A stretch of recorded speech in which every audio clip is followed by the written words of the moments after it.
wala kayong marinig sa akin. Naging totoo lang ako. Okay?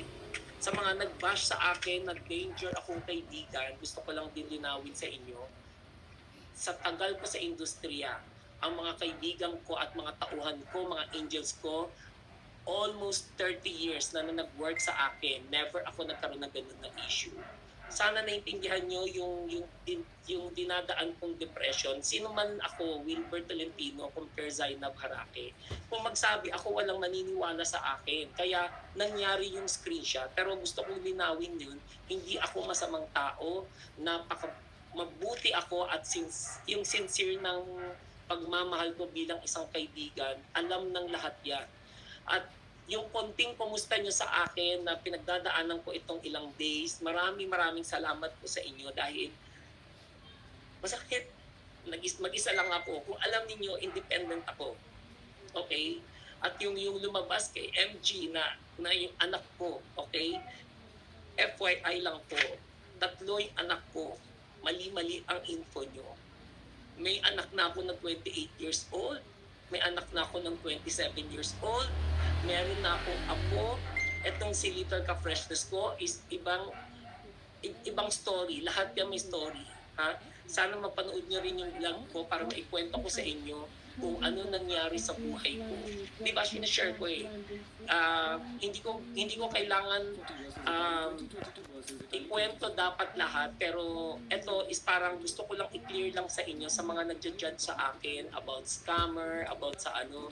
Naglabas na ako ng isang video na napakamaiksi lang, okay? Yan ay isang organisasyon at ako nagtatayo ng bilang officer at tinulungan ko ang organisasyon tulad ng gusto kong mangyari sa vlog industry, na gusto ko magkaroon ng organisasyon para mag-unite, magtulungan ng tao.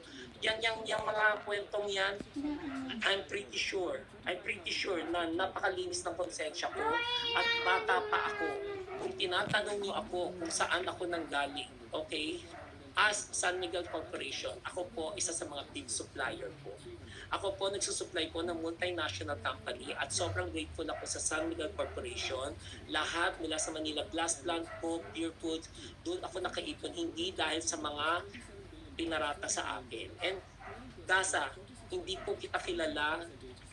Yung ginawa mo sa akin damages, sobrang masakit sa kalooban ko. Where in fact, lahat ng influencer, tinuring kong anak-anakan at wala akong masamang pinapay.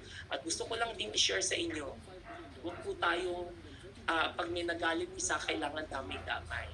Huwag tayong magkaroon ng, pag may kaaway, kailangan may kakampi dito, kakampi doon. Hindi tayo bata, di ba? Huwag niyong i-judge sa akin yung ganun kasi masakit sa ano, hindi niyo alam na may pinalalaki din akong bata. At ako bilang isang single parent, dinuduplicate ko rin si Seb. Alam mo yan, ma, tinuturo kita kung paano maging isang single parent, paano isang maging matatag, di ba?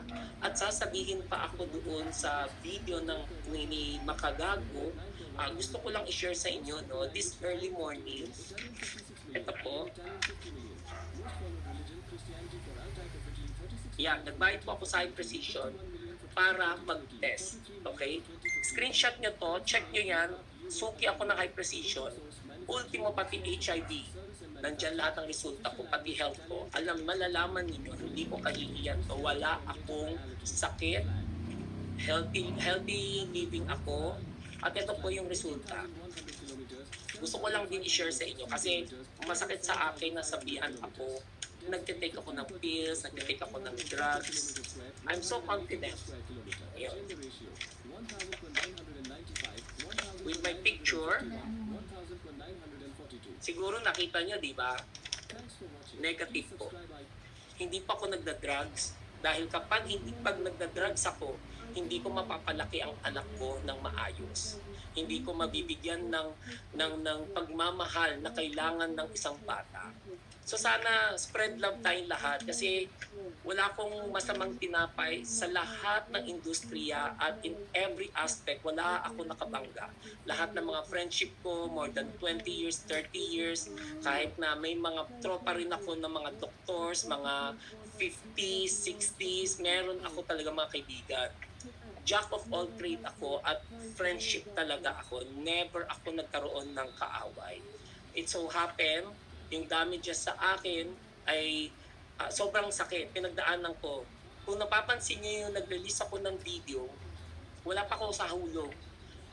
Galing kami sa South Africa, magulo pa ang buhok ko, pero hindi na ako makatipid, gumawa ako ng video at 2 araw ko hinanap yung screenshot na yan dahil marami kasing nagpatikos sa akin na user ako. Gusto ko lang i-justify. Sana naintindihan niyo yun.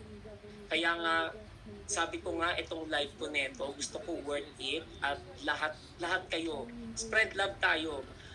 Nag-live ako dito kasi gusto ko humingi ng dispensa sa mga taong na-involved sa issue. Wala silang kamalay-malay pero bigla sila na-drug, okay? Alam ko marami na puyat since Sunday hanggang ngayon at gusto nilang mag-antay ng huling statement ko. And ako, gusto ko na magsabi na sobrang na-hurt ako kay Seb sa nagawa. Pasensya na kung lahat ng nangyari ito. Kasi hindi ka rin nag-ingat sa post mo, napabayaan mo rin yun. Pero andyan na eh. Dapat mag-spread na lang tayo ng love at sana maintindihan nyo rin yung pinagdaanan ko at wala akong kailangan hingin ng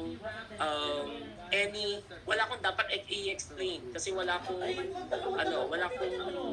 atraso sa lahat. Kaya please lang, ayun, sana wag tayong maging judgmental at mag-iingat sa mga fake news. Tungkol kay Seb at saka sa akin, hindi rin ako nagkulang nag-reach out dahil ilang times ako nag-reach out at lahat ng team service niya nag-reach out po ako. Ganyan ako nag-reach out.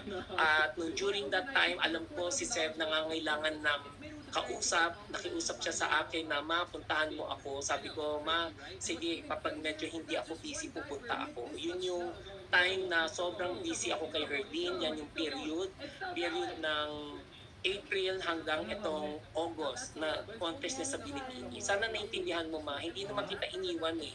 With my moral support, with the love, higit pa sa anak ang tinuring ko sa iyo and you know that, sobrang mahal kita Hindi ko alam na bakit umabot tayo ng gano'n. And yun lang, ang live ko is hanggang dito lang. Gusto ko lang i-clear lang sa inyong lahat at sana maliwanagan tayo lahat at sana tapos na. Spread love na yan.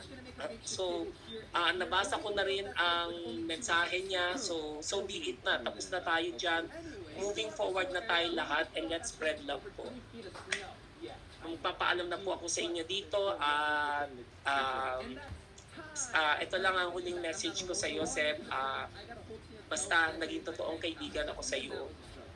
More than anything else, galing sa puso ko. Ikamamatay ko kung naging masama akong tinapay sa iyo. Hinayaan mo lang na na-drag ang lead ko, na pinabayaan mo rin. Pero life must go on. Yun yung yun yan. Hindi ko alam na basta naging sincere ako sa iyo. Kung nakikita niyo lahat kung paano ko pag-alaga kay Inuts at kay Hipon, alam mo rin yan sa sarili mo. Na ganyan, mas higit pa, mas mahigit pa, mas love pa kita. Alam mo rin yan.